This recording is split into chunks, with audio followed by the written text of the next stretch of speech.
இந்தியாவில் தற்போது 25 நாட்களுக்கு தேவையான கச்சா எண்ணெய் மற்றும் 25 நாட்களுக்கு தேவையான சுத்திகரிக்கப்பட்ட எரிபொருள் என மொத்தம் 8 வாரங்களுக்கான கையிருப்பு கைவசம் உள்ளது. மத்திய பெட்ரோலியத்துறை அமைச்சர் ஹர்தீப் சிங் பூரி நாட்டின் எரிசக்தி பாதுகாப்பு குறித்து உயர்மட்ட அதிகாரிகளுடன் இன்று விரிவான ஆய்வு நடத்தினார்.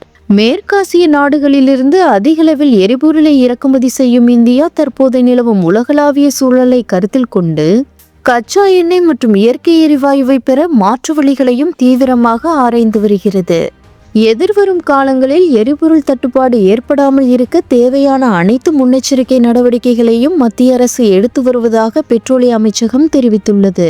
சமையல் எரிவாயு மற்றும் பெட்ரோலிய பொருட்களின் விநியோகத்தை உறுதி செய்ய தொடர்ந்து நிலைமையை கண்காணித்து வருவதாகவும் கையிருப்பை அதிகரிக்க தேவையான முயற்சிகள் எடுக்கப்படும் என்றும் அரசு தரப்பில் உறுதியளிக்கப்பட்டுள்ளது.